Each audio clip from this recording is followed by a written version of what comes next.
वंशी विभूषितकरान् नवनीरदाभात् पीताम्बरात् अरुणबिम्बफलादरुष्ठात् पूर्णेन्दुसुन्दरमुखात् अरविन्दनेत्रात्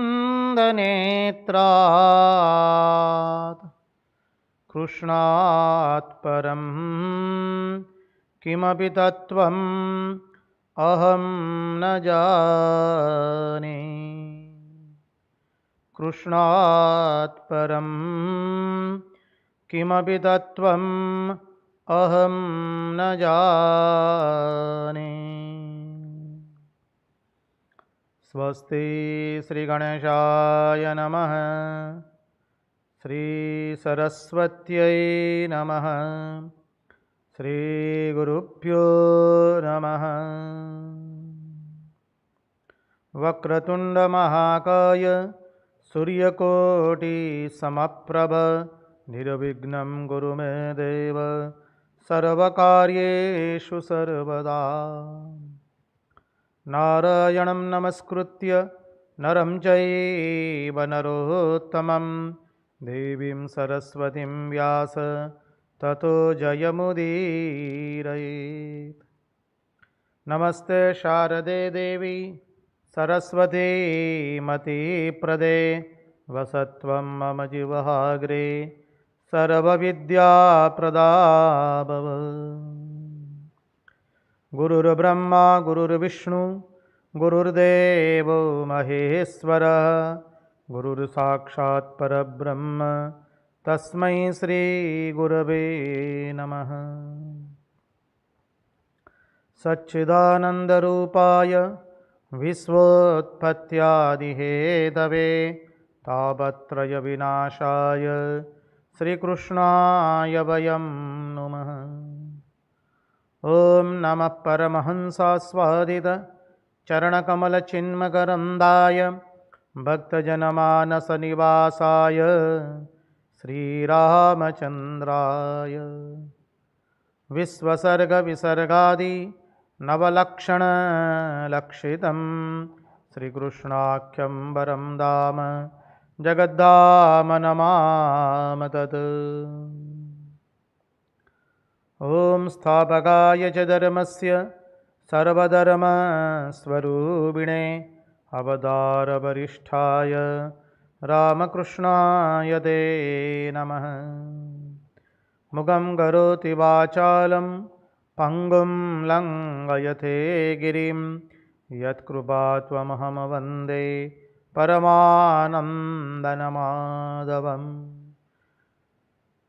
कृष्ण कन्हैया लाल की जय, भक्तवत्सल भगवान की जय, वृंदावन बिहारी लाल की जय। भगवान श्री राम कृष्ण देव की जय, भागवत भगवान की जय, भागवत भक्त भगवान की जय। ओम नमो भगवते वासुदेवाय। नारायण नारायण नारायण नारायण। सर्वप्रथम हम पूज्यपाद स्वामी आदि बाबानंद जी महाराज जी के चरणों में सश्रद्धेय प्रणाम निवेदित करते हैं। तत्पश्चात रामकृष्ण आश्रम राजकोट के अध्यक्ष पूज्यपाद स्वामी निखिलेश्वरानंद जी महाराज जी के चरणों में सश्रद्धेय प्रणाम निवेदित करते हैं।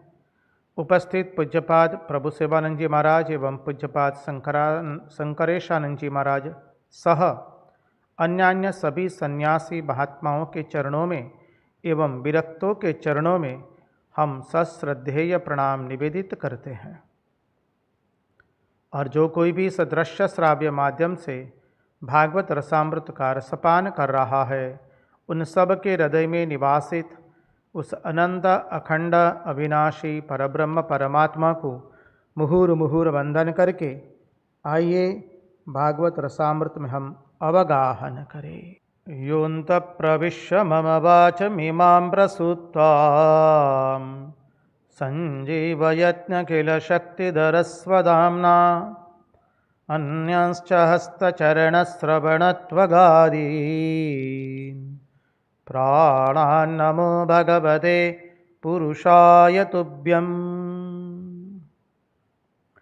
कृष्णाय वासुदेवाय हरये परमात्मने प्रणतक्लेशनाशाय गोविन्दाय नमो नमः।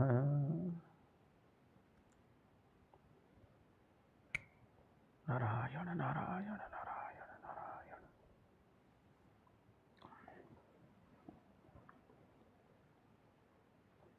आइए तो हम चले परमहंस शिरोमणि भगवान सुखदेव जी के चरणारविंदों का आश्रय लेकर के भागवत के एकादश स्कंद के चिंतन में हम प्रवेश करें। भागवत के एकादश स्कंद के द्वितीय श्लोक का कल हम चिंतन कर रहे थे। कोनो राजन इंद्रियवान मुकुंद चरणाम्बुजम न भजेत सर्वतो मृत्युरूपास्य ममरोत्तमैहि। ऐसा कौन सा कोई इंद्रिय वाला पुरुष है जो भगवान की भजना नहीं करता है। कोनो राजन इंद्रियवान मुकुंद चरणाम्बुजम न भजेत। भगवान की भक्ति करने के लिए वह केवल इंद्रियों की ही आवश्यकता है। भक्ति करने के लिए आपके पास संपत्ति की कोई आवश्यकता नहीं है। भक्ति करने के लिए आपके पास आपके संबंधी, प्रियजनों, स्नेहीजनों, परिवारजनों की कोई आवश्यकता नहीं है। भक्ति करने के लिए अर्थ की आवश्यकता नहीं है। भक्ति करने के लिए क्या आवश्यक है वह बताते हुए भागवतकार हमें कहते हैं, आपके पास इंद्रिय है? बोले हाँ अवश्य है। बस इंद्रिय होने से ही हो गया। जैसे वेदांत का ज्ञान प्राप्त करना है तो साधन चतुष्टय का अनुसरण करके, अर्थात विवेक, वैराग्य, षट संपत्ति और मुमुक्षत्व, ये साधन चतुष्टय हो गया। विवेक, वैराग्य, षट संपत्ति। षट संपत्ति अर्थात 6 संपत्ति, शम, दम, उपरति, तितिक्षा, श्रद्धा एवं समाधान। तो ये जो अंतः का ये साधन चतुष्टय है, उस साधन चतुष्टय का अनुसरण करके आप अपने अंतःकरण को पवित्र बनाइए, तब जाके वेदांत के तत्वार्थ का ज्ञान होगा। कोई धर्म का अनुसरण करना है, धर्माचरण करना है आपको, तो कहते हैं उस धर्मानुष्ठान करने के लिए जो आवश्यक संपत्ति है वो क्या आपके पास है? ये पूर्व शर्त है। लेकिन भगवान की भक्ति के लिए कोई पूर्व शर्त नहीं है।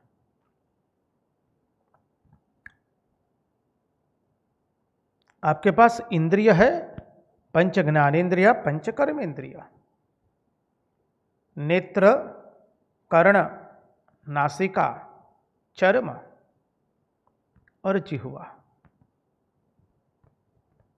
हस्त, पाद, मुख, गुदा एवं उपस्थ, ये कर्मेंद्रिया। पंच ज्ञानेन्द्रिया, पंच कर्मेंद्रिया, मन, बुद्धि, चित्त, अहंकार। तो बोलिए इंद्रियां हैं आपके पास? बोले हाँ है। बस तो आप भगवान की निश्चिंत रूप से भक्ति कर सकते हैं। भक्ति के लिए कोई पूर्व शर्त नहीं है। आपको साधन चतुष्टय का अनुसरण नहीं करना है। अपने आप हो जाएगा। ना ही आपके पास कोई अर्थ होना चाहिए अनुष्ठान करने के लिए। बोले अर्थ भी नहीं है, साधन से भी हम कमजोर है, हम साधन चतुष्टय का अनुसरण नहीं कर सकते हैं, अर्थ से हम वंचित है। बोले आप कैसे भी है, ब्राह्मण है, अब्राह्मण है, क्षत्रिय, वैश्य, शूद्र, कोई भी है, अंत्यज है, पापी है, कैसे भी है, सदाचारी है, दुराचारी है, पापी है, पुण्यात्मा है, कैसे भी है आप, बस आप भगवान की भक्ति के लायक है। भगवान की भक्ति के लिए पूर्व शर्त है कि आपके पास इंद्रिय होनी चाहिए, बस। तो न भजेत सर्वतो मृत्युरपास्य ममरोत्तमैः, ये भगवान की भक्ति कल हमने देखा, ये मुकुंद के चरणाम्बुज। हमें संसार में तो बहुत सुंदर विवेक होता है, सुंदरता देखने को अच्छा लगता है, सुंदरता को देखना चाहते, कुरूपता को देखना नहीं चाहते। हम कोमलता का स्पर्श करना चाहते हैं, कठोरता का स्पर्श करना नहीं चाहते हैं। कर्ण से प्रशंसा और अच्छी बातें सुनना चाहते हैं, निंदा या बुरी बातें सुनना नहीं चाहते हैं। घ्राण से सुंदर इत्र कई घ्राण लेना चाहते हैं, नासिका से इत्र एवं सुगंधी पुष्पों का घ्राण लेना चाहते हैं। जिह्वा से सुंदर भोज्य पदार्थों का स्वाद लेना चाहते हैं। ये विवेक है। तो महात्मा लोग कहते भाई तुमको ये सब विवेक है कि तो फिर तुमको ये भगवान के चरणारविंद का आश्रय लेने का विवेक क्यों नहीं है?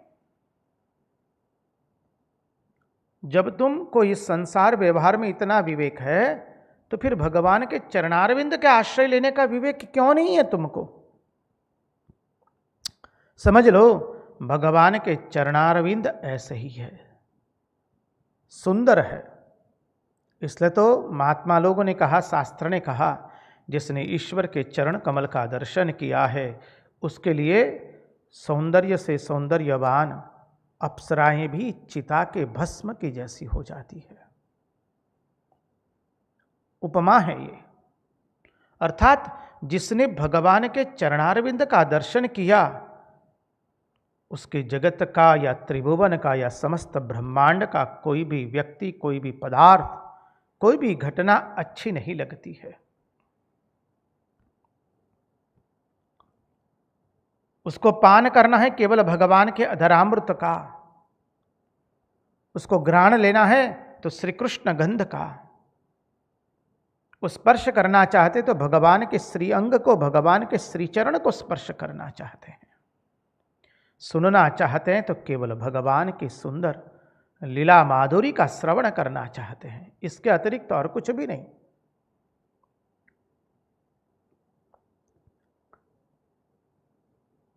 तो भगवान मुकुंद के चरणाम्बुज ऐसे है और वो हमें क्या करते हैं? मुक्ति दिला देते हैं। किससे? शब्द, स्पर्श, रूप, रस और गंध से। हम इसमें बधे हुए हैं, कल विस्तृत रूप से देखा। तो भगवान का भजन करने से जो हमें शब्द, स्पर्श, रूप, रस एवं गंध से मुक्ति दिला दे, उस भगवान के चरणारविंद का हमें भजन करना है। जो भगवान के भजन के लिए केवल इंद्रिय वाला है, बस उसका बेड़ा पार हो गया। जो इंद्रिय वाला होता है वही भगवान की भक्ति के अधिकारी का प्रयोजक है, अधिकार का प्रयोजक है।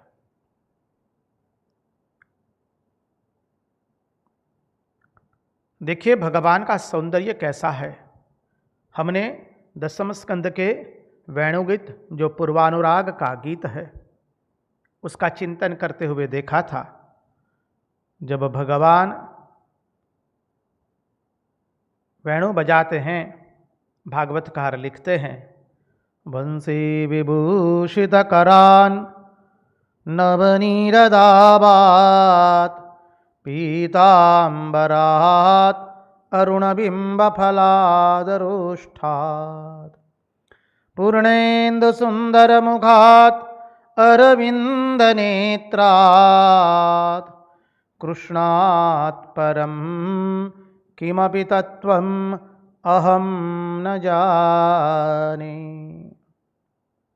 ये मधुसूदन सरस्वती जी ने कहा और भागवतकार कहते हैं, बरहापीडम नटवरवपू कर्णयो कर्णिकारं बिभ्रद्वास कनककपिशं वैजयन्तीं च माला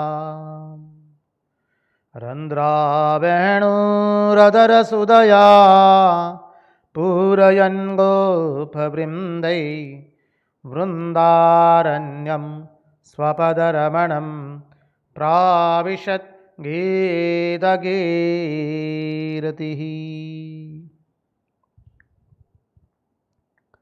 जब भगवान वेणुनाद करते हैं वृंदावन में, तो पक्षियों ने पंख फड़फड़ाना बंद कर दिया। कृष्णसार हरिण एवं हरिणियां पलक मारे बिना परमात्मा का दर्शन कर रहे हैं।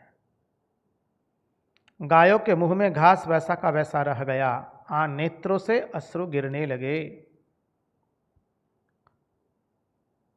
भमरों ने गुंजन करना बंद कर दिया, स्तब्ध हो गए भमरे। लताएं पुष्प वृक्ष नवपल्लित हो गए भगवान के स्पर्श से। जमुना जी का जल स्तब्ध हो गया, चल अचल हो गया, अचल चल हो गया। तो ये भगवान का स्वरूप है। पशु पक्षी कीट स्थावर जंगम मनुष्य सभी लोग अपनी सभी इंद्रियों से परमात्मा का आनंद ले रहे हैं, इसलिए गोपी नाम दिया है। गोप एवं गोपी किसे कहते हैं? जो अपनी प्रत्येक इंद्रिय से परमात्मा का स्मरण करे, उसका नाम है गोप एवं गोपी। आंखों से भगवान के दर्शन को बाहर से भीतर ले जा रहे हैं, कर्ण से श्री कृष्ण की कथा सुन रहे हैं, जीवा से भगवान का नाम ले रहे हैं। समझिए, स्पर्श करते हैं भगवान के श्रीअंग का, ग्राण लेते हैं भगवान के श्री अंग का, भगवान के मालाओं के पुष्पों का। वो जो कुछ भी देखते हैं उनको लगता है कि सब कुछ कृष्ण विरह में व्याकुल हो गया है। जो प्रेमी होता है प्रेम में ऐसे व्याकुल हो जाता है। देखिए, हमने चिंतन किया था दसम स्कंद के उत्तरार्ध में भी, अभी अभी थोड़े दिन पूर्व, जब भगवान की पटरानियां, उनको जब गोपियों की जैसी अवस्था होती है, भगवान के समीप में है लेकिन लगता है कि भगवान से बहुत दूर हो गए, उनको भगवान का सामीप्य मिला है लेकिन भगवान का विरह हो रहा है, औचित्य हो गया है। भगवान है समीप में लेकिन वो उनके विरह में तड़प रहे हैं, और ये तड़पने के कारण उनको लगता है इस समुद्र भी दिन रात जो उफन रहा है, लगता है कि वो भी श्री कृष्ण के विरह में उफन रहा है।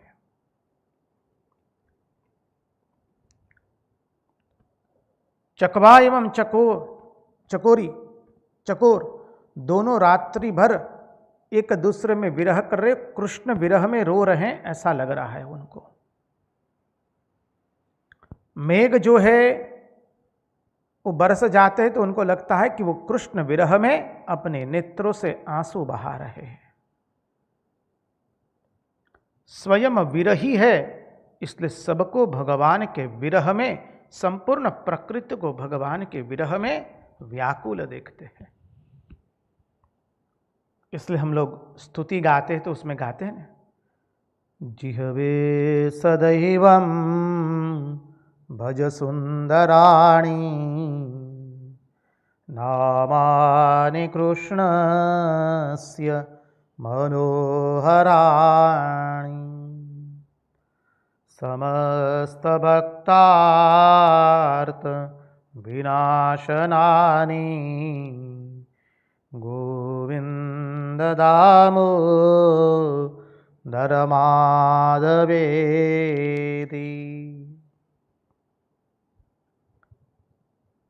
और एक श्लोक भी गाते इसी में ही, सुखावसाने इदमेव सारम दुःखावसाने इदमेव ज्ञेयं देहावसाने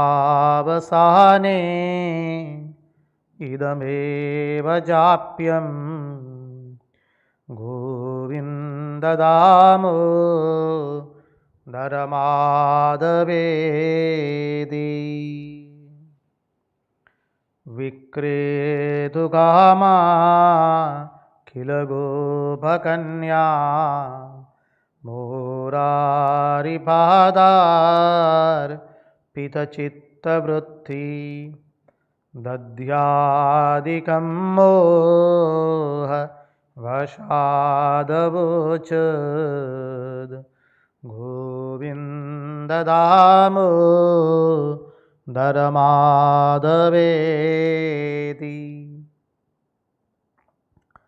गोपियाँ भगवान के नाम में इतनी तन्मय हो चुकी है, वृंदावन की गलियों में मक्खन लो की जगह वो बोलती है माधव लो माधव लो।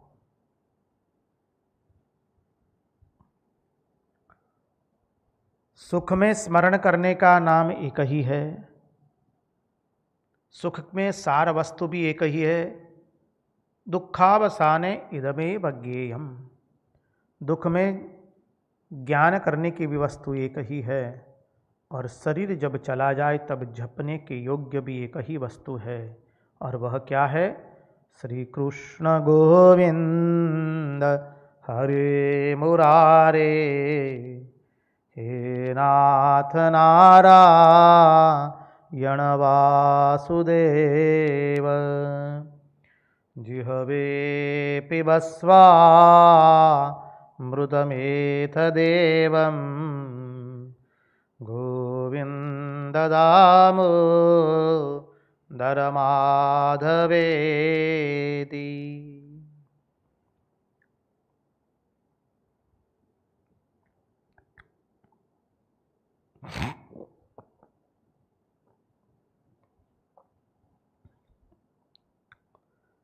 तो भक्त जब अपनी सभी इंद्रियों से भगवान के रसामृत पान करता है तो उसकी मुक्ति हो जाती है। मुक्ति मिलती हमको शब्द से, स्पर्श से, रूप से, रस से और गंध से, पंच तन्मात्राओं से। और यही हमको नचाती है। 5 गणिकाएं याद कीजिए, भागवत के महात्म्य में हमने चिंतन किया था। तो कहते हैं कि इस भागवत धर्म में भगवान के इस रूप सौंदर्य के अंदर में कोई शर्त नहीं है। भक्ति के अंदर में कोई शर्त नहीं है, बस तुम्हें केवल इंद्रियां होनी चाहिए। तुम्हारा जाति का विचार नहीं होगा यहां, तुम्हारे पास अर्थ है कि नहीं उसका विचार नहीं होगा, तुम्हारा अंतःकरण पवित्र है कि नहीं उसका भी विचार नहीं होगा। तुम अंत्यज पर्यंत हो यदि तो भी कोई चिंता मत करो, अंत्यज हो तो भी चिंता मत करो। भगवान के भक्ति का अधिकारी सब लोग है, पापी हो, सदाचारी हो, दुराचारी हो, कैसे भी हो। देखिए यहां पर महात्मा लोग और आचार्य बहुत सुंदर एक सिद्धांत हम लोगों को समझाते हैं। उस सिद्धांत बहुत मननीय है। सिद्धांत है, देखिए, पवित्रता से भजन करना यह मर्यादा नहीं है। हम पवित्र होंगे और पवित्रता से भजन करेंगे, वह मर्यादा नहीं है। मर्यादा क्या है? भजन करने से पवित्रता आती है। भाई अपवित्र है इसलिए तो भगवान का स्मरण कर रहे, पवित्र बनने के लिए। पवित्रता से भजन करना यह मर्यादा नहीं है, भजन करने से पवित्रता आती है, यह मर्यादा है। इसलिए मन चाहे पवित्र हो, अपवित्र हो, मन चाहे किसी भी अवस्था में हो, पाप का चिंतन करते हो, वासना का करता हो, पुण्य का करता हो, किसी का भी चिंतन करता हो, तुम्हारा शरीर चाहे रोगी हो, निरोगी हो, किसी भी हालत में हो, किसी भी अवस्था में हो, तुम तनिक भी चिंता मत करो। तुम भगवान का भजन कर रहे हो पवित्र होने के लिए। भजन करने से पवित्रता आती है। चांडाल भी हो तो कोई, या ब्राह्मण हो, कोई चिंता मत करो। वेदाध्ययन करते हो, खेत में कार्य करते हो, धंधा करते हो, नौकरी करते हो, जूते सिलाई करते हो, कपड़े बनाते हो, कुछ भी करते हो, जहां हो तुम, जैसे हो, जिस अवस्था में हो, जो भी हो, जहां हो, जैसे हो, जो भी हो, भगवान के चरणारविंद का स्मरण कर लो। और जो भगवान के चरणारविंद का स्मरण करता है, उसकी जीवन नौका पार हो जाती है। इसलिए हमने देखा था गर्भ स्तुति के अंदर में देवताएं भगवान की स्तुति करते हुए कहते हैं कि प्रभु, ये आपके श्री चरण कैसे हैं? बोले नौका के समान है। भगवान के श्री चरण नौका के समान है। बोले वो संसार सागर को पार करा देते हैं। शरणम प्रपद्ये, दो शब्द का प्रयोग किया है। प्रभु हम शरणागत भी है और प्रपन्न भी है। शरणागत अर्थात भगवान के श्री चरण को तलवे से ग्रहण करना, प्रपन्न अर्थात भगवान के चरण को ऊपर से पकड़ना। उसका विस्तृत अर्थ हमने देखा था। तो हम भगवान को कहते प्रभु हम शरणागत भी है, प्रपन्न भी है। हम जो है जैसे हैं, जहां है। जब भगवान के चरणारविंद का स्मरण करते हैं तो उसी समय हम पवित्र हो जाते हैं और भगवान का रसास्वाद प्राप्त हो जाता है। देखिए रामकृष्ण कथामृत में एक प्रसंग आता है। श्री रामकृष्ण देव कहते हैं, कोई एक सदाचार सन्निष्ठ ब्राह्मण, आचारनिष्ठ ब्राह्मण वृंदावन गए थे। एक जगह से दूसरी जगह जा रहे हैं, रास्ते में तृषा लगी है, कुआं देखा तो कुएं के पास एक व्यक्ति था। उसको कहा कि भाई हमें थोड़ा जल पिला दीजिए। वो व्यक्ति ने कहा कि महाराज हम तो निम्न जाति के हैं। बोले तुम कोई भी जाति के हो, भगवान का नाम निकाल, बोलते बोलते भगवान का नाम लेते लेते तुम जल निकालो, तुम पवित्र हो जाओगे। पवित्र होने से भगवान का, पवित्रता से भगवान का भजन करना यह मर्यादा नहीं है। भगवान का भजन करने से हम पवित्र हो जाते हैं, यह मर्यादा है। तो जो भी भगवान के चरणारविंद का भजन करेगा वह पवित्र हो जाएगा और उसको रसास्वाद मिलेगा। तो ऐसा कौन है जो भगवान की भजना न करना चाहे, जो भगवान के श्री चरण को अपने हृदय में धारण करना न चाहे, ऐसा कौन इस जगत में? कोनु राजन इंद्रियवान मुकुंद चरणाम्बुजम न बजेत सर्वतो मृत्युर पापस्य ममरोत्तमैहि। सर्वतो मृत्यु शब्द प्रयोग है।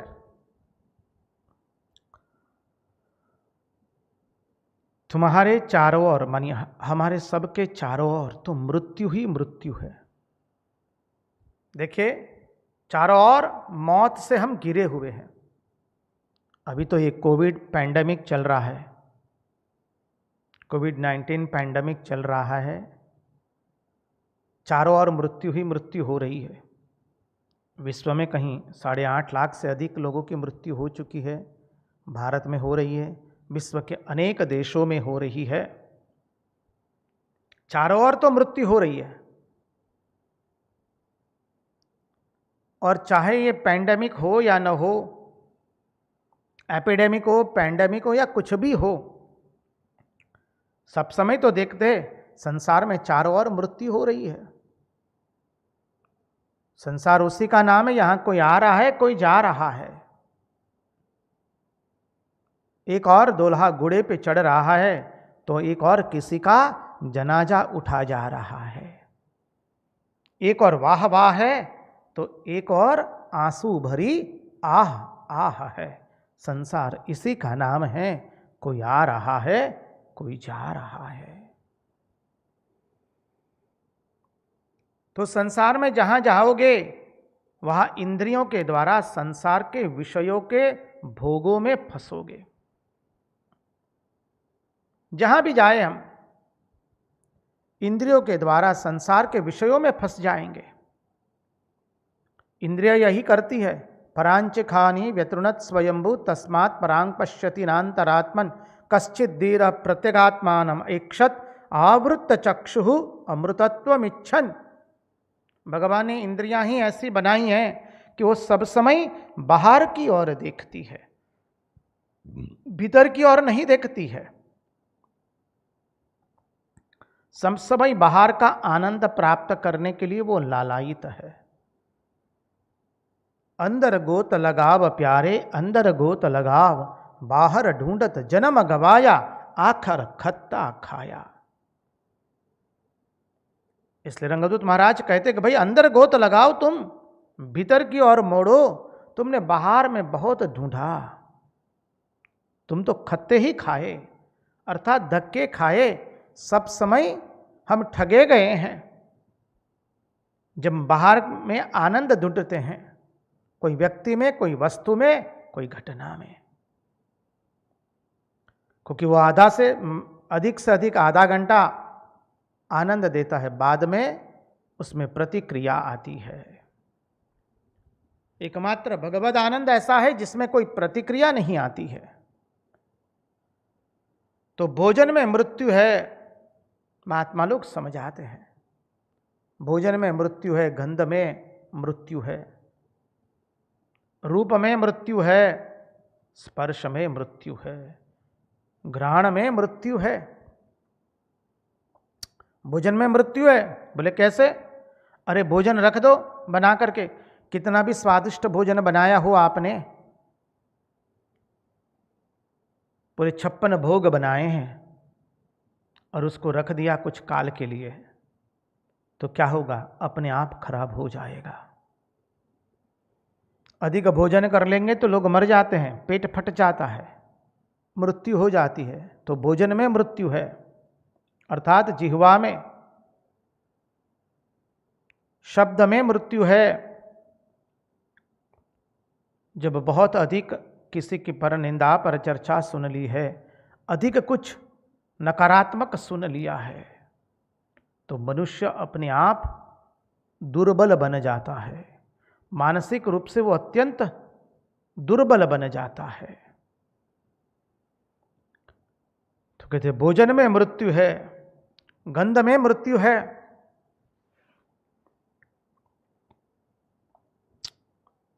गुलाब के पुष्प की घ्राण कब तक ले पाएंगे? 10 मिनट, आधा घंटा, उसके बाद घ्राण नहीं आवेगी। गंध में मृत्यु है। रूप में मृत्यु है। गुलाब की सुंदरता कब तक अच्छी लगेगी? 1 घंटा 2 घंटा, बाद में धीरे धीरे वो झरना शुरू हो जाता है, गिरना, उसकी पंखुड़ियाँ गिरने लगती है। स्पर्श में मृत्यु है। इसलिए बोले विषयों की ओर न जाकर के अपने हृदय देश के अंदर में जो परमात्मा बैठे हैं उनकी ओर ध्यान करो, उसका चिंतन करो। परांचिखानी व्यतृणत स्वयंभू तस्मात् परांग पश्यति नान्तरात्मन कश्चित् धीरः प्रत्यगात्मानमैक्षत आवृत्त चक्षु अमृतत्वमिच्छन्। हृदय देश में जो परमात्मा बैठे हैं, खोजेगा तो मिलूंगा पल भर की तलाश में। वो हमारे भीतर में ही हैं, हम उनको बाहर ढूंढ रहे हैं। बाहर ढूंढत जन्म गवाया, आखर खत्ता खाया। इसलिए तो भीतर मुड़ना है। इसलिए कहते हैं ना, let us take you turn. समझिए, इसलिए विषयों की ओर न जाकर अपने हृदय देश में जो परमात्मा बैठे हैं उसका श्रवण करे, उसका स्मरण करे, उसका ध्यान करे, उसका चिंतन करे। जो अविनाशी प्रभु बैठे हैं उनके साथ हम स्वयं को जोड़ दे। बाहर मृत्यु है, भीतर में अमृतत्व है। भीतर जो है पूरा अमृत से भरा हुआ है। जितना हम बाहर की ओर देखेंगे, जो कुछ भी हम बाहर की ओर देखते हैं, वहां केवल मृत्यु ही मृत्यु है। अमृत तो केवल भीतर की ओर है। इसलिए स्वामी विवेकानंद अपने ज्ञान योग में और लेक्चर्स फ्रॉम कोलंबो टू आलमोड़ा भारतीय व्याख्यान जो है, वहाँ पर वेदांत के प्रवचनों में समझाते हुए कहते हैं, स्वामी जी हमारे पूर्वजों ने भी प्रैक्टिकल वेदांत के जो प्रवचन है उसमें भी समझाते हैं, स्वामी जी यही बात कहते हैं, हमारे पूर्वजों ने भी आनंद को ढूंढने के लिए पहले बाहर प्रयास किया। उन्होंने बहुत कुछ आविष्कार किया बाहर में, लेकिन उनको कहीं आनंद नहीं मिला। इसलिए वो तब वहाँ से भीतर की ओर मुड़ गए और वहाँ क्या प्राप्त हुआ उनको? आनंद का अद्भुत खजाना प्राप्त हो गया। तो हम भीतर की ओर मुड़ना है हमको, तभी आनंद प्राप्त होगा। देखिए, संतों महात्माओं के पास कुछ भी नहीं है, न मकान होता है। श्री रामकृष्ण देव के पास कुछ भी नहीं है। देखिए, स्वामी विवेकानंद कहते हैं अपने पत्रों में, श्री रामकृष्ण देव के पार्थिव देह को अग्नि संस्कार करना पड़ा, वो मेरे लिए सबसे खराब था, वो सबसे बड़ा दुख था मेरे लिए। क्यों पार्थिव देह को अग्नि संस्कार करना पड़ा?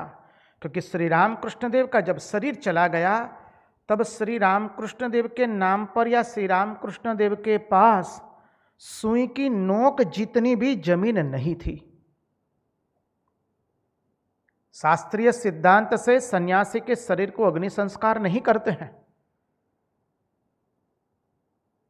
उसे तो गर्त करके वहां गाड़ दिया जाता है और वहां पर शिवलिंग की स्थापना की जाती है।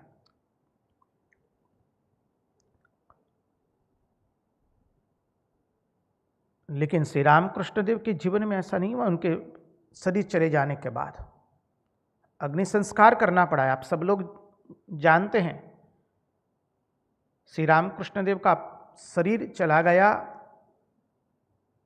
काशीपुर उद्यान वाटिका के अंदर में। काशीपुर के पास मानी वो जो विस्तार है उसका नाम है काशीपुर, तो उसी विस्तार में एक स्मशान है, उसका नाम ही है काशीपुर स्मशान। और वहाँ पर श्री रामकृष्ण देव के पार्थिव देह को अग्नि संस्कार किए गए हैं। वहाँ पर अभी स्मृति बनाई गई है जहाँ पर श्री रामकृष्ण देव के पार्थिव देह को अग्नि संस्कार किए गए थे। अन्य लोगों को भी मनी अग्नि संस्कार वहाँ किए गए थे, वो भी स्मृति बनाई है। मास्टर महाशय महेंद्रनाथ गुप्त और अन्य भक्तों की भी है।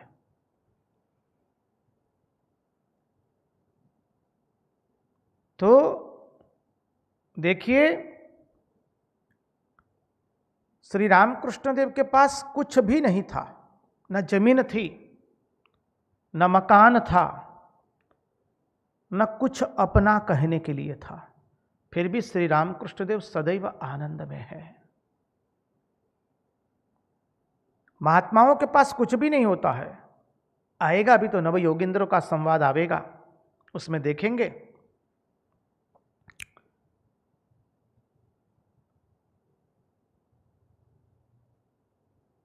महात्माओं के पास कुछ भी नहीं होता है, बाहर की कोई चीज नहीं, बाहर का कोई आलंबन नहीं है, फिर भी वो अत्यंत आनंद में है, क्योंकि उन्होंने भीतर में कुछ पाया है। उनका आनंद बाहर की कोई वस्तु, व्यक्ति और घटना में नहीं है। उनका आनंद तो स्वयं पर निर्भर है। उन्होंने अपने स्वस्वरूप को प्राप्त किया है। इसलिए कहा कि बाहर मृत्यु है और भीतर में अमृत भरा हुआ है। अब कहते हैं उपास्य ममरोत्तमई ही। जब बड़े बड़े देवता लोग, ब्रह्मा शंकर आदि बड़े बड़े देवता लोग उन परमात्मा की भजना करते हैं, तो जो मृत्यु से घिरा हुआ है, चारों ओर केवल मृत्यु से घिरा हुआ है, वह मनुष्य भगवान का भजन करे, उसमें क्या आश्चर्य। दुनिया में देखिए कहीं ना कहीं हम फंस जाएंगे यदि हमने अपनी इंद्रियों को भगवान में डुबोया नहीं है, तो हम दुनिया में कहीं ना कहीं फंस जाएंगे। जो अपने हृदय में रहने वाले भगवान के प्रति प्रीति नहीं करता है, वो फिर संसार में बाहर के लोगों से प्रीति करना शुरू कर देता है। हम बाहर के लोगों सबके साथ तभी प्रीति कर पाएंगे जब भीतर के तत्व के साथ हमने प्रीति किया है। देखिए अपने यहां कहते हैं, कोटेशन में बोलने में तो बोल देते हैं लोग, लव ऑल सर्व ऑल। सबको प्रेम करो, सबकी सेवा करो।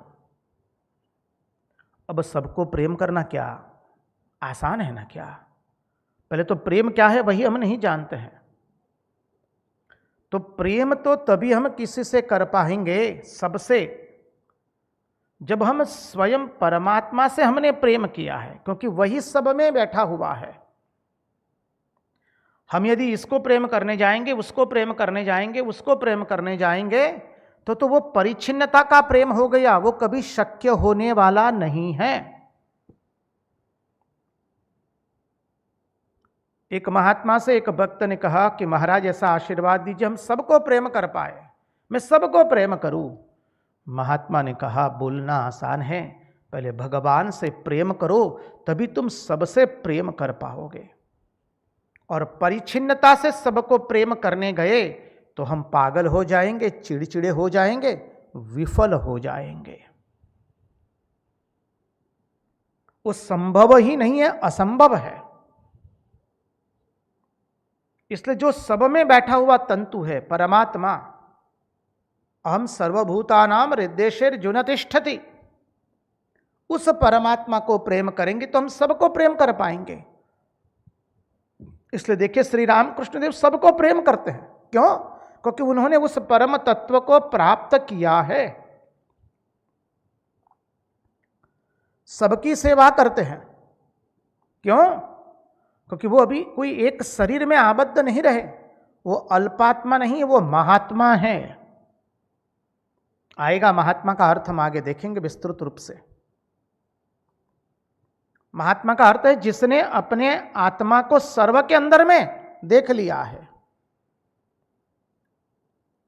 जो केवल अपने आप को इस 3.5 हाथ के शरीर के बंधन में नहीं रखता है,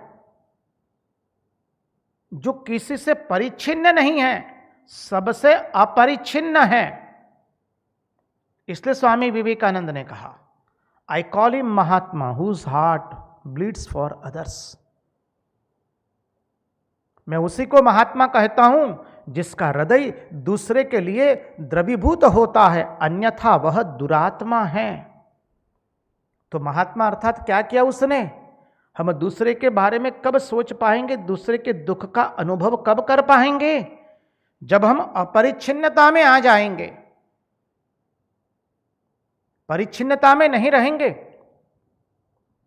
इसलिए स्वामी विवेकानंद जब विदेश जा रहे थे उसके पूर्व ही जब वो आबू के अंदर में उनकी मुलाकात अपने गुरु भाई स्वामी तुरानंद जी से होती है, तब स्वामी विवेकानंद तुरानंद जी से कहते हैं हरि भाई से, हरि भाई तुम्हारा धर्म कर्म क्या है वो मैं नहीं जानता हूँ, लेकिन मैं अब सबके दुख का अनुभव कर पा रहा हूँ। मेरा हृदय इतना विशाल हो चुका है, मैं सबके दुख का अनुभव कर पा रहा हूँ। और तब स्वामी तुरानंद जी महाराज को याद आता है वही भगवान बुद्ध की वह अमृतमयी वाणी जो सबके दुखों का अनुभव कर रही है, अर्थात क्या हुए, वो अपरिच्छिन्न हो गए, परिच्छिन्नता में नहीं रहे। वही महात्मा है जो अपरिच्छिन्नता को प्राप्त करता है। कहाँ फिजी में धरतीकंप हुआ और उसका अनुभव स्वामी जी को बेलूड़ मठ में अपने शयन कक्ष में हुआ। उनका हृदय इतना भारी हो गया, और रात में टहलने लगे। उनके गुरुभाई ने पूछा कि महाराज क्यों स्वामी जी इस मध्यरात्रि को क्यों टहल रहे हैं आप? तो क्या कहते हैं, अरे देखो मुझे लग रहा है कि धरती में कोई एक क्षेत्र में अनेक लोगों पर विपत्ति आई है, अनेक लोग बहुत दुखी हो रहे हैं।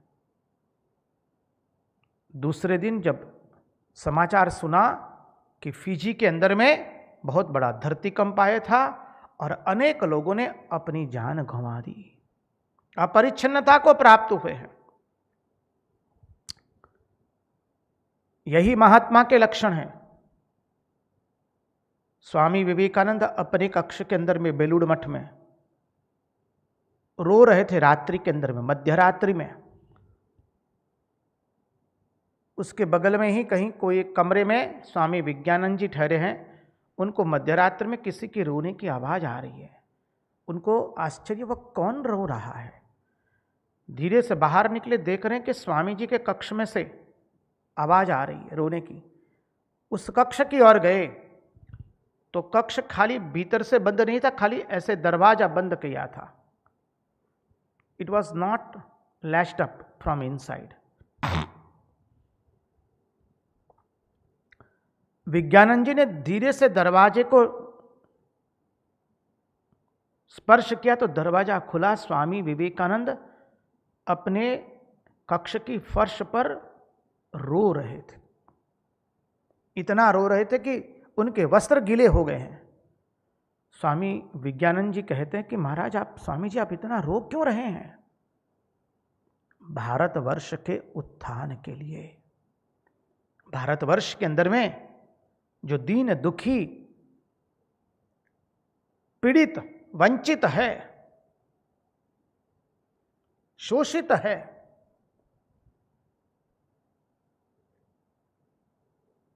उन सब के दुख के लिए स्वामी जी रो रहे थे। स्वामी जी कहते हैं कि पैशन ऐसी अनेक रात मैंने गुजारी है रो रो करके। बोले ठाकुर आपकी अवश्य प्रार्थना सुनेंगे। क्या है, अपरिच्छिन्नता प्राप्त हो चुकी है। तो मूल तत्व पर आए। महात्मा उसी को कहते हैं जिसने अपरिच्छिन्नता प्राप्त कर दी है, इसलिए उसको महात्मा कहते हैं। जिसका आत्मा महान हो चुका है, महान अर्थात सबके अंदर में वो अपने आप को देखता है, उसी को वह प्रेम कर सकता है। सबको वो प्रेम तभी कर सकता है जिसने उस परम तत्व को प्रेम किया है, क्योंकि वही परम तत्व सब में अंतर्निहित है।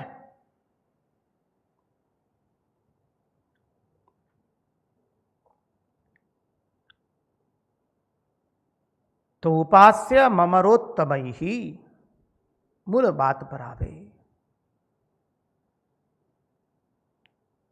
जब शंकर ब्रह्मा आदि देवता लोग भी उन भगवान की उपासना करते हैं तो मनुष्य तुम्हारी चारों ओर तो मृत्यु ही मृत्यु है, मृत्यु कंडार रहा है।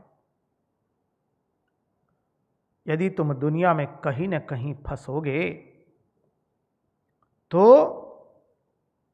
कब फंसोगे? जब तुमको अपने भीतर में छुपे हुए परम तत्व के साथ प्रीति नहीं हुई है। जब परमात्मा के साथ प्रीति नहीं होती है तब हमें बाहरी व्यक्ति एवं विषय से एवं घटनाओं से प्रीति हो जाती है। जो अपने हृदय में रहने वाले परमात्मा से प्रीति करता है उसको बाहर की कोई वस्तु से, व्यक्ति से कभी प्रीति नहीं हो सकती है। वो कभी जुड़ेगा नहीं बाहर से, वो तो भीतर से जुड़ा हुआ है। जिसने अपने हृदय में परमात्मा के साथ अपनी प्रीति को जोड़ दिया वह संसार में कहीं आशिक बनेगा नहीं, किसी के प्रति आशिक नहीं बनेगा। इसलिए अपनी मन की आसक्ति को भगवान के साथ जोड़ दो, मन की प्रीति को भगवान के साथ जोड़ दो। और यदि तुमने नहीं जोड़ा, बस get ready to suffer.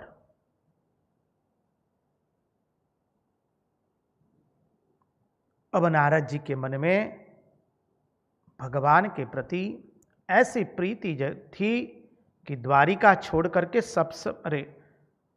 Dwarika छोड़ करके वो कहीं जाते ही नहीं थे नारद जी। श्रीधर स्वामी ने अपने भाष्य में लिखा है, नारद जी द्वारिका छोड़कर कहीं जाना ही नहीं चाहते थे। कहीं जाते भी तो पलक में आ जाते थे। अरे यहाँ तक लिख दिया है, जब भगवान अंतःपुर में जाते हैं तो नारद जी पीछे पीछे चले जाते हैं। भगवान कहते हैं अब इनको कैसे यहाँ से विदाई किया जाए। भगवान कहते हैं जाओ तो जरा देख के आओ पांडवों की क्या स्थिति है। और नारद जी तुरंत जाते हैं, वापस आ जाते हैं और भगवान के कक्ष के सामने खड़े रहते हैं। भगवान जब दरवाजा खोलते थे फिर नारद जी उपस्थित। भगवान अनेकों चेष्टाएं करते हैं नारद जी को अन्य काम में प्रवृत्त करके द्वारका से बाहर भेजने का, लेकिन नारद जी जो है सब समय द्वारिका में उपस्थित है, क्योंकि वो भगवान की कथा, भगवान के रूप माधुरी से, लीला माधुरी से, भगवान से इतना प्रेम करते हैं। इसलिए अपने यहाँ कहते हैं भक्ति जो होती है ये व्यवहार की भाषा में उदाहरण है, उसको तत्वार्थ से न लिया जाए, वेदांत के सिद्धांत से न लिया जाए। भक्ति और ज्ञान एक बार भगवान के दर्शन करने गए, दोनों दौड़े दौड़े जा रहे थे तो बाहर में दरबान बैठा था भगवान के महल के बाहर में। तो ज्ञान ने दरबान से पूछ लिया, अरे भगवान है कि नहीं? दरबान खड़े होकर के कहता है, अरे भगवान तो अभी अंतःपुर में है। ज्ञान वहीं पर बैठ गया, भीतर नहीं जा पाया और भक्ति भीतर चली गई। भक्ति ऐसी है कि जो अंतःपुर में चली जाती है भगवान के, ये भक्ति की विशेषता है। तो नारद जी द्वारिका छोड़ करके कहीं नहीं जाते हैं। नारद जी तो भक्ति के आचार्य है। नारद जी द्वारिका छोड़ करके कहीं जाना ही पसंद नहीं करते हैं, कहीं नहीं जाते हैं। भगवान कहीं टालमटोल करके उनको कहीं भेज देते तो क्षण भर में फिर वापस पुनः लौट आते हैं द्वारिका के अंदर में। तो नारद जी आज वसुदेव जी के घर क्यों गए? देखिए, वसुदेव जी के घर नारद जी स्वयं गए हैं। नारद जी वसुदेव जी के घर क्यों गए? और वो अपने आप गए, किसी ने उनको बुलाया नहीं, वसुदेव जी ने बुलाया नहीं है, वो अपने आप गए। उसके महात्माओं ने बहुत सुंदर कारण दिए हैं, आचार्य समझ आते हैं। अनेक कारण है, मूलतः 3 कारण देखे तो नारद जी जो है वो महापुरुष है, और महापुरुषों के मन में कोई अभिमान नहीं होता है कि कोई हमको बुलाएगा तभी हम उसके वहां जाएंगे, नहीं बुलाएगा तो नहीं जाएंगे। महात्माओं में अभिमान नहीं होता है। इसलिए नारद जी स्वयं अपने आप वसुदेव जी के वहां चले गए, क्योंकि उनके मन में कोई अभिमान नहीं है। द्वितीय कारण, वसुदेव जी के वहां भगवान का जन्म हुआ है। स्वयं भगवान उनकी संतान बन करके आए हैं, उनके पुत्र बन करके आए हैं, भगवान उनके बेटे बन करके आए हैं। अरे ऐसे वसुदेव जी का संग हम नहीं करेंगे, ऐसे वसुदेव जी के पास हम स्वयं चल करके नहीं जाएंगे तो किसके पास जाएंगे? तो ऐसे वसुदेव जी के पास, ऐसे भाग्यवान जिनके वहां भगवान स्वयं बेटा बन करके आ गए, उनके पास तो स्वयं ही जाना चाहिए। और तीसरा कारण, नारद जी देवर्षि है। देवर्षि नारद कहते हैं।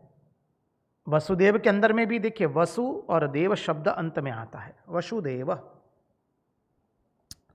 नारद जी देवर्षि है, अर्थात देवताओं के ऋषि, देवताओं के पुरोहित। तब नारद जी सोचे, अरे हम ही तो देवताओं के पुरोहित है। वसुदेव जी भी शब्द के पीछे देव लगा है, तो देवताओं के पुरोहित हम हैं, आचार्य हम हुए, तो हम ही तो देवताओं को ज्ञान देंगे, हम ही तो उनको बताएंगे ज्ञान की बात। तो बोले चलो वसुदेव जी के वहां चले जाएं, क्योंकि हम तो देवताओं के पुरोहित तो हम ही हैं, आचार्य तो हम ही हैं। इसलिए नारद जी सीधे चले आते हैं वसुदेव जी के वहां। इसको बादरायण संबंध कहते हैं एक तरह से आचार्य लोग। बादरायण संबंध क्या होता है? किसी एक व्यक्ति ने अपने घर में बेर का पेड़ लगाया। कोई एक शहर में रहता है, मान लीजिए अहमदाबाद में रहता है और अपने घर में बेर का पेड़ लगाया है, और राजकोट में आ गया वो। राजकोट में आया तो कहीं उसने बेर का पेड़ देखा, जिस घर में उसने बेर का पेड़ देखा उसके पास चले गए। उस घर मालिक ने कहा कि भाई कहाँ से आया आप, कैसे आना आपका हुआ, आप कौन हैं, आपका परिचय?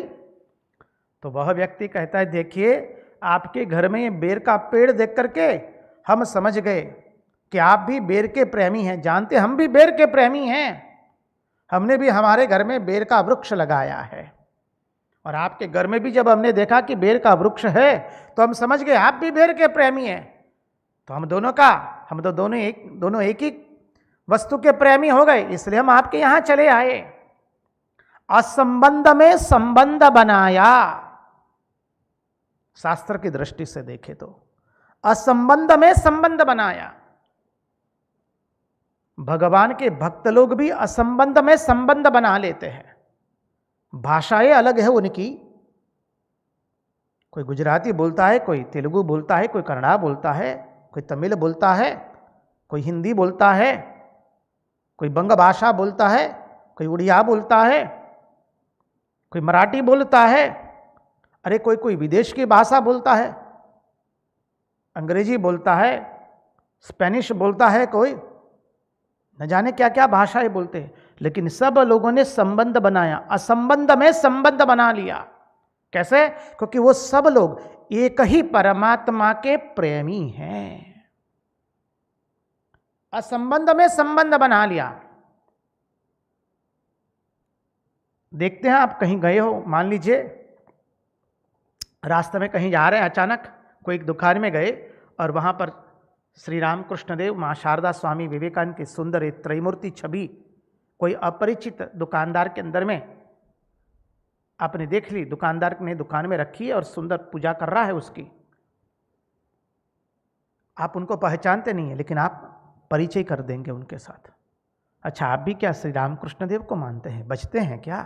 अरे वो कहेगा जी हाँ, हम तो रामकृष्ण मठ मिशन के कोई एक शाखा केंद्र से जुड़े हुए, हम तो इस स्वामी जी से जुड़े हुए हैं, और उन्होंने हमको भगवान श्री रामकृष्ण देव का अद्भुत जीवन चरित्र बताया, तब से हम उनके प्रेमी हो गए।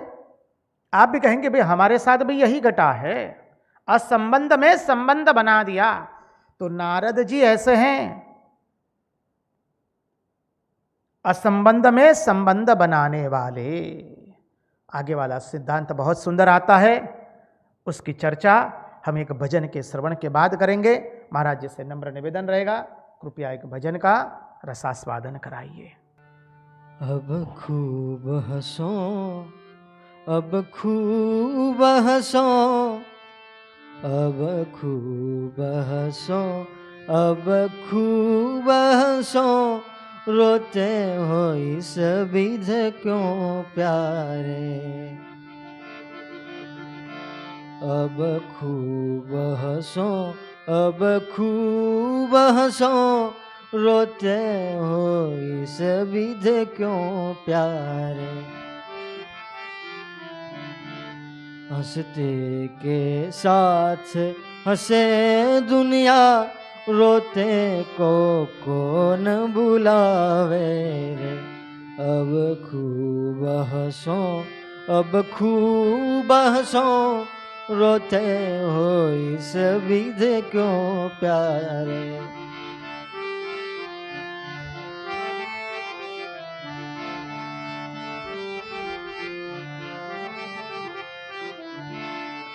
जो होना है सो होना है, जो खोना है सो खोना है।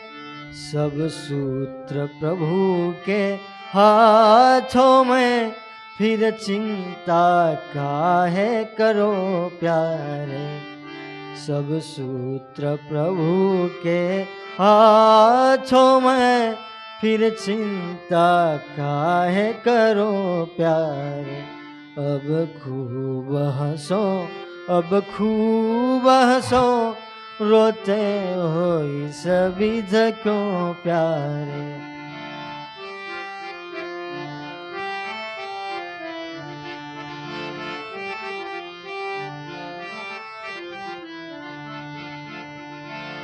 ओ धनमाल खजाना ढेर लगा, घर खाली घर कंगाल हुआ। जग मान दिया अपमान किया, बस खुश रहो हरदम प्यारे। जग मान दिया अपमान किया, बस खुश रहो हरदम प्यारे। अब खूब हंसो अब खूब हंसो रोते हो इस विध क्यों प्यारे।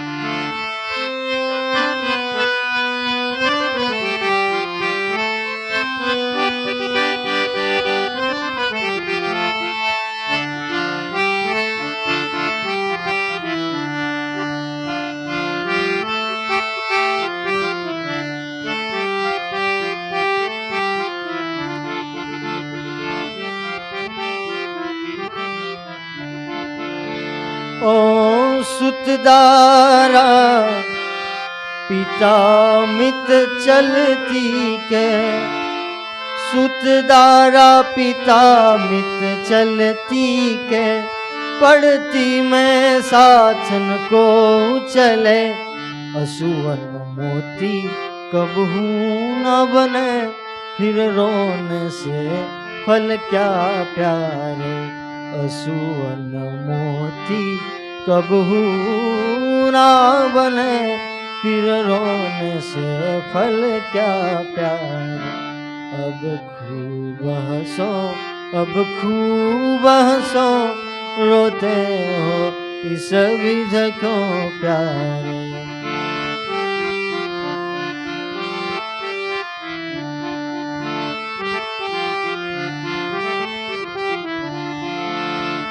सब हालत में सब रंगत में, जन में बन में एकांत ही में। समरांगन में बैरागन में, आनंद मगन डुलना प्यारे। समरांगन में बैरागन में, आनंद मगन डुलना प्यारे। अब खूब हंसो अब खूब हंसो रोते हो इस विध क्यों प्यारे।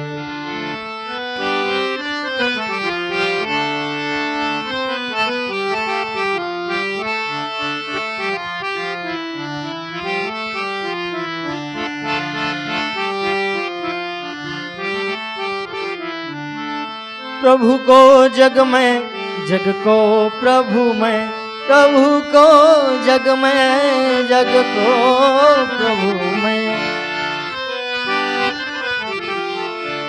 प्रभु को जग में, जग को प्रभु में। एक तार निहार फिरो मनवा, दिन सूरज रात शशि तारे, सब रंग बिरंग वही प्यारे। दिन रात शशि तारे, सब रंग बिरंग वही प्यारे। अब खूब हंसो, अब खूब हंसो, रोते हो इस विध क्यों प्यारे। हंसते के साथ हंसे दुनिया, रोते को कौन बुलावे। अब खूब हंसो, अब खूब हंसो, रोते हो इस विध क्यों प्यारे। रोते हो इस विध क्यों प्यारे, रोते हो इस विध क्यों प्यारे। कृष्ण कन्हैया लाल की जय। कृष्ण कन्हैया लाल की जय। तो आइए हम चले हमारे तत्वार्थ के अंदर में। तो वसुदेव जी के वहाँ नारद जी सामने से गए हैं। देखिए, श्री रामकृष्ण देव भक्तों के, कई भक्तों के वहाँ बिना बुलाए चले गए हैं। किस लिए? उनके दुख से दुखित होकर उनके दुख को दूर करने के लिए। कई बार मनी केशव चंद्र सेन उसकी कमल कुटीर में चले गए, उसको उनके बिना बुलाए अनुग्रह करने के लिए, कृपा करने के लिए, जीव को भगवान की ओर अग्रसर करने के लिए। तो यहां पर भी नारद जी उसी दृष्टि से वसुदेव जी के वहां चले गए और वसुदेव जी ने उनका स्वागत करते हुए कहा है। वसुदेव उवाच भगवन् भवतो यात्रा स्वस्तये सर्वदेहिनां कृपणानां यथा पितृरुत्तम श्लोकवर्त्मनाम्।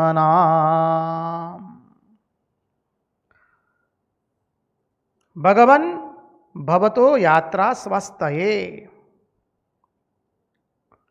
भगवन् भवतो यात्रा स्वस्तये सर्वदेहिनां कृपणानां यथा पितृरुत्तम श्लोकवर्त्मनाम्।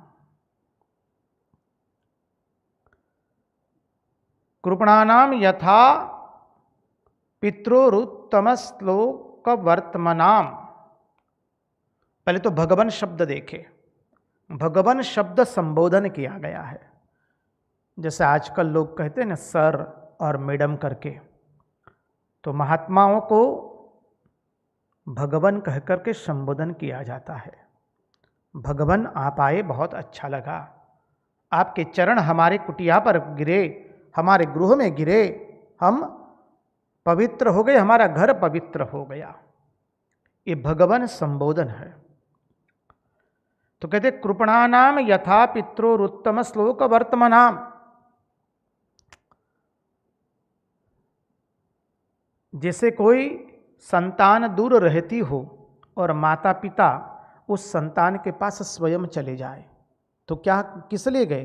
बोले संतान का कल्याण करने के लिए चले गए हैं माता पिता। संतान दूसरे शहर में रहती हो, दूसरे देश में रहती हो, दूसरे राज्य में रहती हो, माता पिता स्वयं चले जाते हैं, तो उसका अर्थ क्या हुआ? तो अब समझना है कि संतान का मंगलमय होगा। तो वसुदेव जी के पास नारद जी स्वयं आए, उसका मतलब क्या हुआ? अब वसुदेव जी का मंगल होने वाला है। इसी प्रकार संसार के दुख से दुखी हो रहे हैं जो जीव है, जो लोग संसार के दुख से दुखी हो रहे हैं, उनके कल्याण के लिए ही महात्मा लोग अपने आप उनके पास चले जाते हैं। श्री रामकृष्ण देव अपने आप चले जा रहे हैं नरेंद्रनाथ दत्त से मिलने के लिए, अन्य भक्तों को मिलने के लिए। रहा नहीं जाता है। क्यों? क्योंकि उनके दुख से दुखित होकर के उनके दुख को दूर करने के लिए महात्मा लोग भगवान स्वयं चले जाते हैं। कभी कोई महात्मा आ जाए बिना बुलाए तो ऐसा मत समझना कि वो कुछ लेने के लिए आया है। महात्मा को आपसे कुछ नहीं चाहिए। और कोई जीव दे भी क्या पाएगा और किसको दे पाएगा? कुछ तो इस संसार में हमारा अपना नहीं है। अरे हमारा अपना शरीर नहीं है। संपत्ति तो आने जाने वाली है। सम्मान जो देता है उसका सम्मान बढ़ता है। माला जो पहनाता है वो उसका सम्मान बढ़ जाता है। माला जो पहनता है उसका सम्मान नहीं होता है। तत्व को समझने का, सिद्धांत को समझने का प्रयास कीजिए। माला जो पहनाता है, सम्मान जो देता है, वह महान हो जाता है। पहनने वाला और लेने वाला महान नहीं होता है। अपमान करने वाला कभी महान नहीं होता है। तो संसार के दुख से दुखित होकर महात्मा लोग भक्तों के वहां जाकर के भगवान की दो बातें सुना देते हैं। क्योंकि संसार में दुख तो लगा ही रहेगा और इस दुख से मुक्त कौन करेगा? भगवान की एकमात्र कथा, तब कथामृतम तप्त जीवनम। तो महात्मा लोग क्या करते हैं? देखिए, श्री रामकृष्ण देव कलकत्ता के अंदर में भिन्न भिन्न भक्तों के वहां जा रहे हैं। क्या कर रहे हैं? वहां हरिनाम संकीर्तन कर रहे हैं, सुंदर भगवान की कथा कह रहे हैं, अपने अनुभव से कह रहे हैं। वो जो कह रहे हैं वो उन्होंने जिया है। अनुभवजन्य वाणी है। तो दुखी कौन है संसार में? तो दुखी शब्द की बहुत सुंदर परिभाषा दी है। कृपणा नाम, जो कृपण है। आप कृपण का अर्थ जो व्यवहार में करते हैं कंजूस, वह बात नहीं है। बोले संसार में दुखी कौन है? जो कृपण है। और कृपण कौन होता है? कृपण वह है जहां संसार की कोई चीज छूटने से आनंदित होना चाहिए था, उसकी जगह संसार की कोई चीज चली जाने से वह व्यक्ति दुखित होता है, वही कृपण है। संसार की कोई चीज चली जाने से जहां उसको आनंदित होना चाहिए था, उसकी जगह वो संसार की कोई चीज चली जाने से वो दुखी हो गया है, वो कृपण है।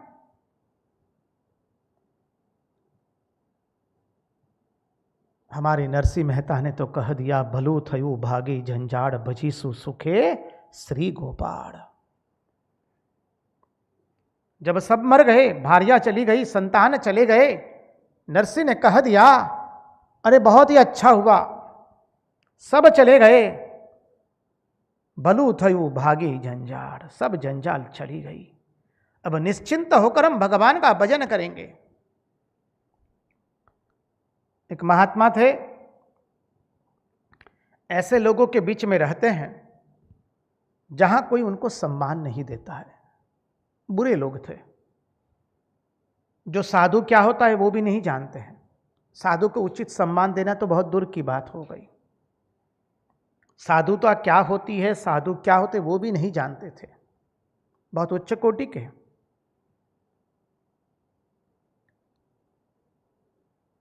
तो उनके भक्तों ने कह दिया, महाराज सब कुछ ठीक है, आप इन लोगों के बीच में काहे को रहते हैं, क्यों रहते हैं? तब उस महात्मा ने उत्तर दे दिया, देखो जब इन लोगों के बीच में रहते हैं तो हमारे मन में से सम्मान की कोई इच्छा भी प्रकट नहीं होती है। जो सम्मान न करे उनके बीच में महात्मा को रहना चाहिए, ताकि सम्मान की कभी भावना नहीं जगेगी।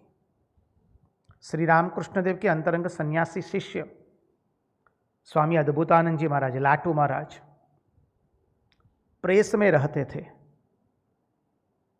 छापखाना जो होता है, समझिए। और स्वामी अद्भुतानंद जी तो कभी रात में सोए नहीं, उन्होंने तो निद्रा पर विजय प्राप्त कर ली थी। रात भर वो भगवान का स्मरण करते रहते थे। और उस छापखाने के अंदर में सारी रात जो श्रमिक लोग थे वो चिल्लाते थे, काम करते रहते थे, अनेकों प्रकार की आवाज़ें होती थी। भक्तों ने कहा कि महाराज आप यहाँ क्यों रहते हैं, ये उचित जगह नहीं है आपके लिए रहने के लिए। लाटू महाराज कहते हैं लेकिन वो सब लोग अच्छे हैं, किसी का दोष दर्शन कतई नहीं करते हैं। और लाटू महाराज कहते मैं तो यहीं पर बहुत आनंद में हूं।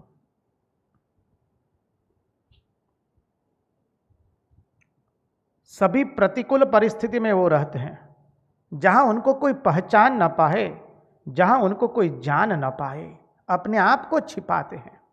अहंकार का राहित्य है।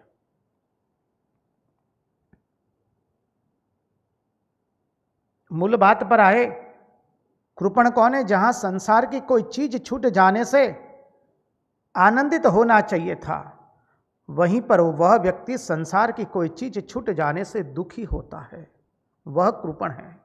और वह दुखी क्यों होता है? संसार की जब चीज चली गई तब वो दुखी हुआ। क्यों हुआ?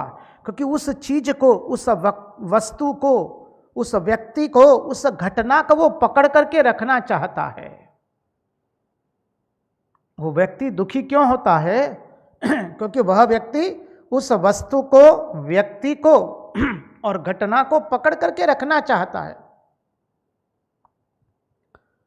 जो आया है वो जाने के लिए आया है, बस सिद्धांत तो अपने मन में हृदयंगम नहीं कर पाया है।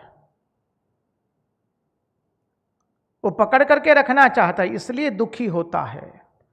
तो कृपण के सिवाय संसार में और कोई दुखी होता नहीं है। और कृपण अर्थात क्या है? अज्ञानी,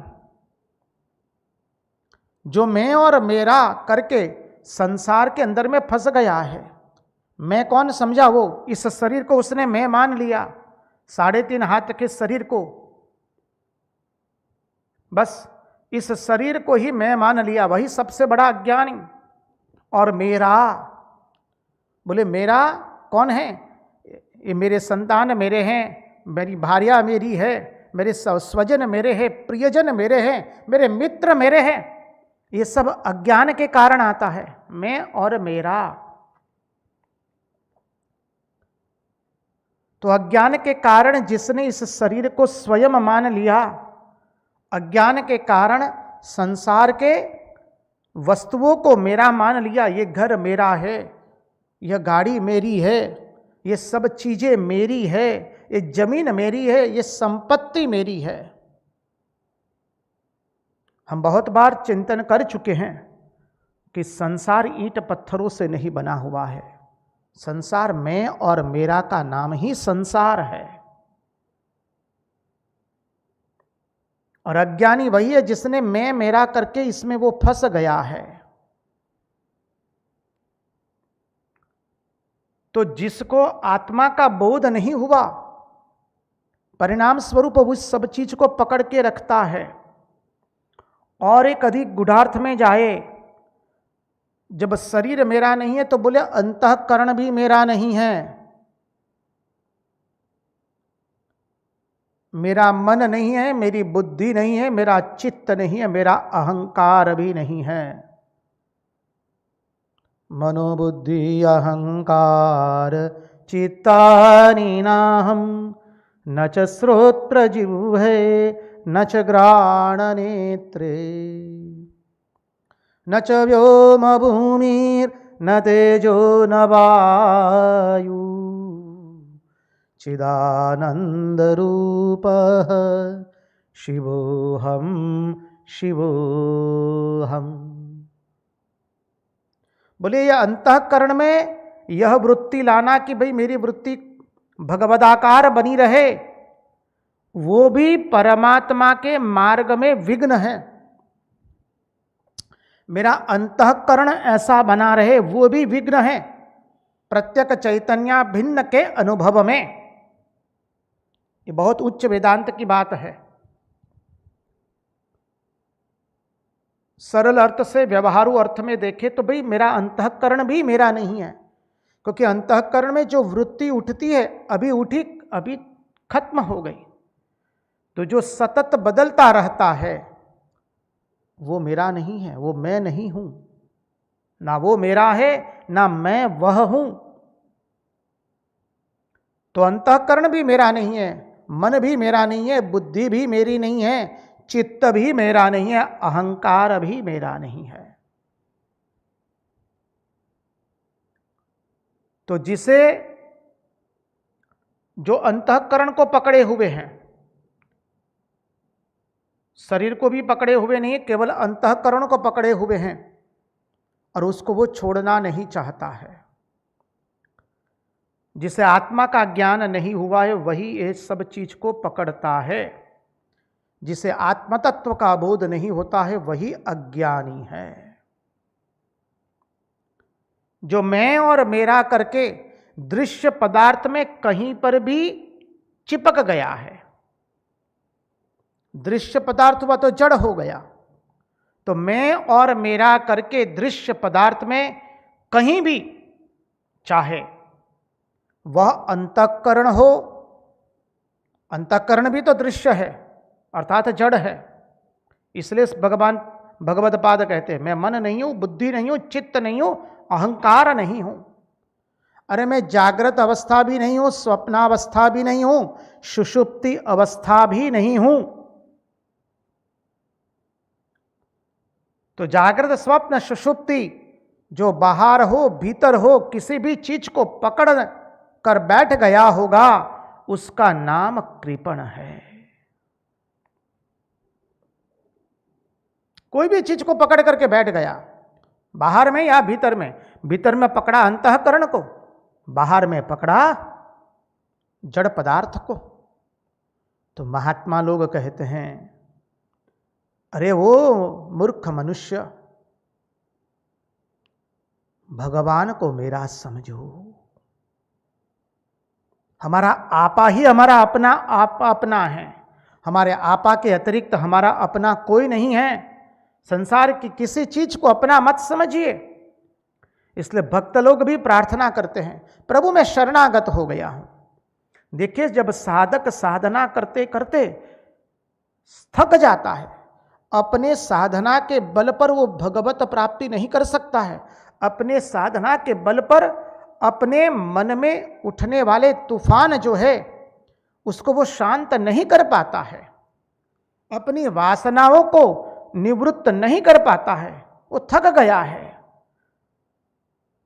तब भगवान की शरण लेता है और कहता है कि प्रभु मैं आपका हूं और आप मेरे हैं, प्रभु मैं आपकी शरण में आया हूं। तब वो कहता है कि प्रभु ये शरीर मेरा नहीं है, मेरा मन मेरा नहीं है, यह बुद्धि मेरी नहीं है, यह चित्त मेरा नहीं है, अहंकार भी मेरा नहीं है, मेरा आपके सिवाय मेरा कोई नहीं है जगत में। हे ईश्वर मैं आपका हूं और आप मेरे हैं।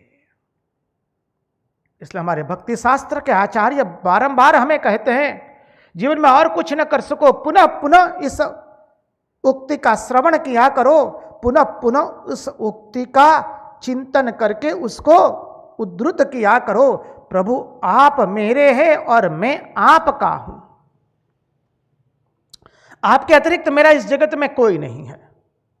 दूसरे की बात तो छोड़ दीजिए, मन भी मेरा नहीं है, प्राण भी मेरे नहीं है, बुद्धि भी मेरी नहीं है, चित्त भी मेरे नहीं है, अहंकार भी मेरा नहीं है। भगवान के अतिरिक्त और किसी को अपना नहीं समझना है। महात्माओं के पास दुख छुड़ाने की युक्ति है, समझिए। हम सब लोग दुख से घिरे हुए हैं, अभी तो दुख भयंकर ही है और संसार में तो दुख लगा ही हुआ है। तो महात्माओं के पास दुख छुड़ाने की एक युक्ति है। क्या है? वो बताते हैं कि तुम जो यह मुट्ठी बांध करके बैठे हो, हमने अपनी मुट्ठी बांध ली है, मैं शरीर हूं, बस संपत्ति है, मेरे पास मन है, बुद्धि है, अहंकार है, मैं इस सबको बांध करके बैठा हूं। उसी को छोड़ दो। जिस वक्त तुम इस मुट्ठी को छोड़ दोगे, बस दुनिया की सब चीज को छोड़ने के लिए तैयार हो जाओ। और जो दुनिया की सब चीजों को छोड़ सकता है, उसी को ही इस संसार में सुख प्राप्त हो सकता है। उसी को ही इस संसार में कोई दुख नहीं रहेगा। इसलिए संगति लगा दीजिए। श्रीमद् भागवत हमें 3 फल देता है श्रवण करने से: निर्भयता, निसंशयता और सर्वत्याग करने का सामर्थ्य। अब सर्वत्याग करने का सामर्थ्य अर्थात ऐसा मत समझिए हम आपको कहेंगे घर बार छोड़ करके वन में चले जाइए, कतई नहीं। कहने का भावार्थ यह नहीं है, हमें अन्यथा रूप से मत लीजिए। अरे मेरा मन मेरा नहीं है, मेरे प्राण मेरा नहीं है, मेरी बुद्धि मेरी नहीं है, ये शरीर मेरा नहीं है। प्रभु आपके अतिरिक्त मेरा इस जगत में कोई नहीं है। आप मेरे हैं और मैं आपका हूं। यह सिद्धांत है और यही महात्मा लोग बताते हैं। इसलिए अपने यहां कहते ना, वो बंदर जो है चने मटकी में चने रखे थे, बंदर ने मटकी में हाथ डाला और चने से अपनी मुट्ठी बांध ली। अब वो बंदर जो है मटकी में से अपना हाथ निकाल नहीं पा रहा है। हम सब की वही अवस्था हुई है। तो भागवत वह मुट्ठी छुड़ाता है, महात्मा लोग वही मुट्ठी छुड़ाते हैं। उन्हीं की वाणी उन्हीं के चरणों में समर्पित करते हुए कृष्ण कन्हैया लाल की जय। भगवान को प्रार्थना करते, प्रभु हमारे मन की मति गति और रति आपके चरणों में बनी रहे। भक्त वत्सल भगवान की जय, सब संतन की जय, सब भक्तन की जय। ओम नमः पार्वती पतये हर हर महादेव हर।